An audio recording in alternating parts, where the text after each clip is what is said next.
single day. I'm gonna make something great. That's my way. Hello everyone, and welcome back to my channel. I am Ginger Wolf, and this is Stripped Finance. I am a future entertainer and stripper, not a financial consultant. So any and all information received from this channel is meant only for educational, informational, and entertainment purposes.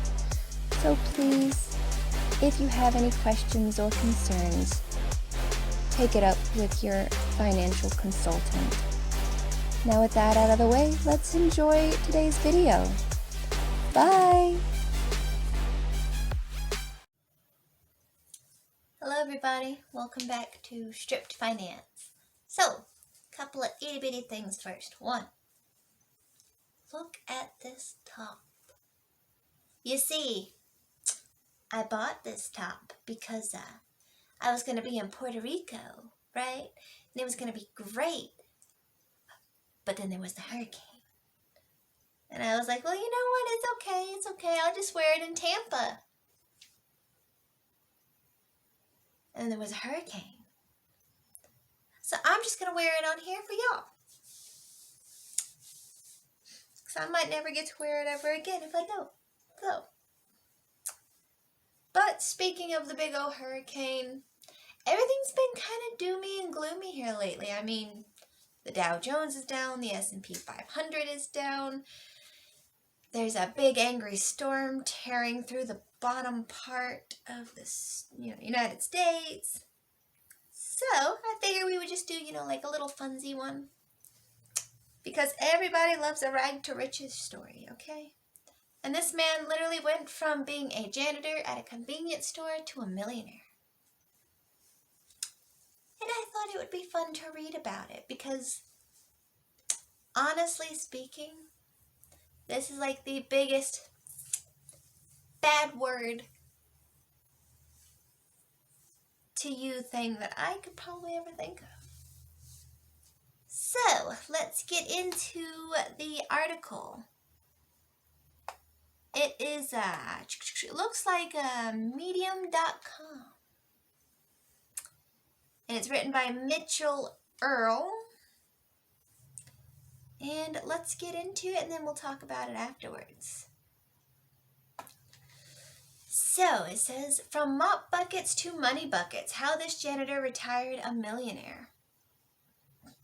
You've probably never heard of Ronald Read before.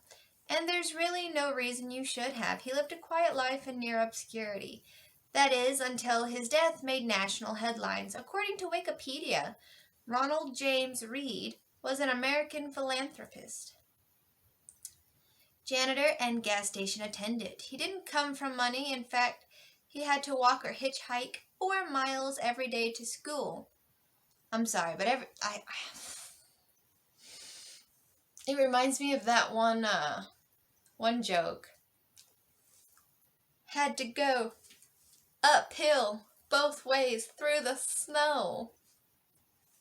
Like, if you get the joke I'm talking about, you get it. If not, it's okay.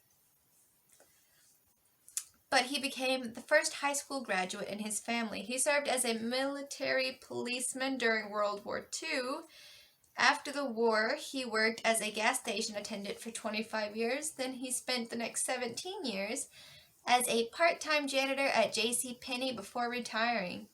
Then in 2014, at the age of 92, Read died, leaving behind an estate worth nearly $8 million, not to mention a bunch of confused friends and family. Those who knew Read knew him as a simple man. He took to hobbies like chopping wood, collecting stamps, and collecting coins. He drove a used car, checked out books from the local library instead of purchasing them, and until his death, he lived in the same $12,000 house he purchased at age 38. Still, Read amassed a fortune larger than 98.5% of American households. And there's a lot we can learn from his example. So the play-by-play breakdown. The most obvious lesson we can learn from Read's example is about frugality. Spending less than you make enables you to save or invest, even if it's not much.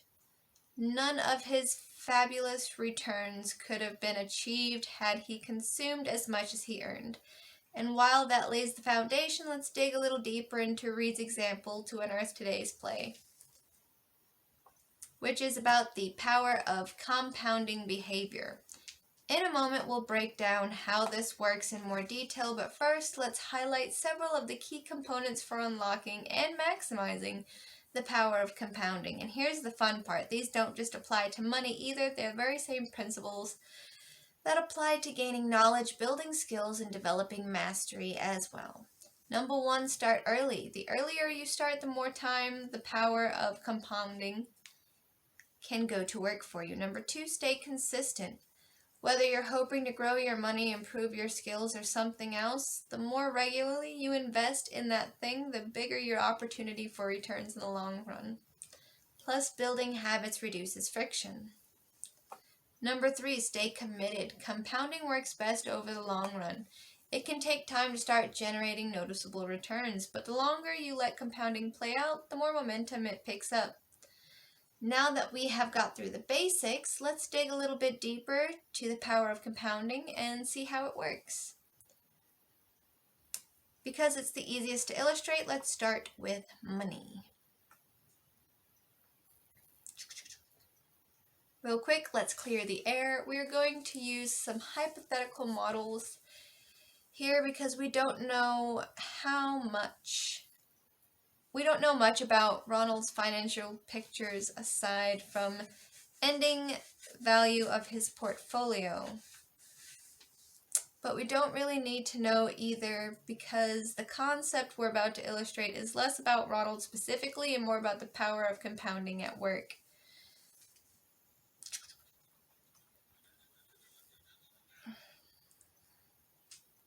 Number 1 is start to finish. In the first scenario, Ronald begins investing early, continues making contributions until he retires, then allows his money to grow untouched until he passes. This is to illustrate the power of uninterrupted compounding. Start and stop. In the second scenario, Ronald begins investing early, but stops making contributions after 10 years and allows his money to grow untouched until he passes. Compounding still works. But by stopping after only 10 years, Ronald loses out on nearly $4 million of additional growth.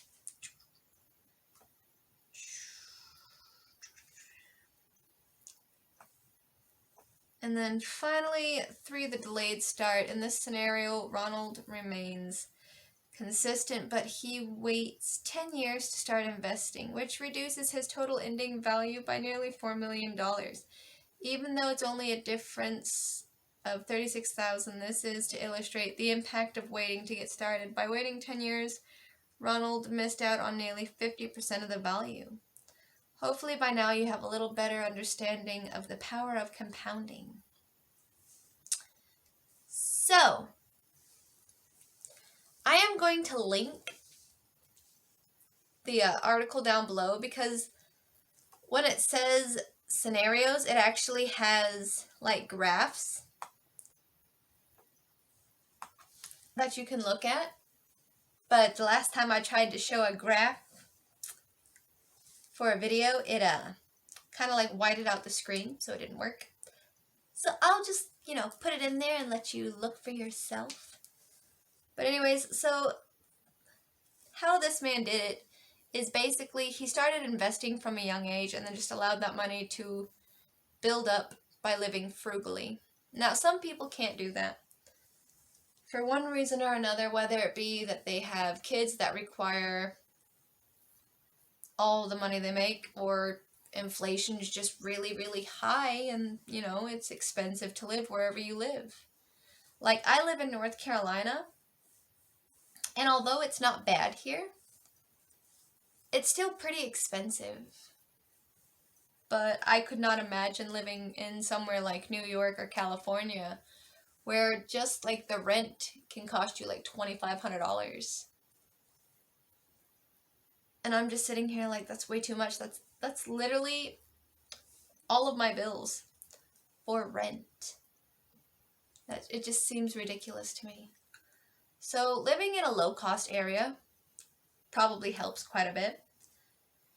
But also, this man didn't really spend a whole lot of money, so he was able to put more and more into a savings account that doubled and tripled. And then coin collecting. The price of some coins, you know, they raise and lower through the years depending on just regular news. If a stash is found or if so many of them are destroyed within a single year. And then stamps, I'm not going to say much on, because although I know it's a thing, I don't really collect stamps. I've never collected stamps. So I couldn't really tell you anything about that. But no, I thought, you know, everybody would enjoy this fun little thing. Because what really made me laugh was the fact that he ended up donating all but I think like $2 million to charity. So public libraries got it. And I think this local school had money donated. But out of the $8 million, his very few family and friends only got 2. That's why I said it was like the biggest bad word to you that I could find, and it was funny.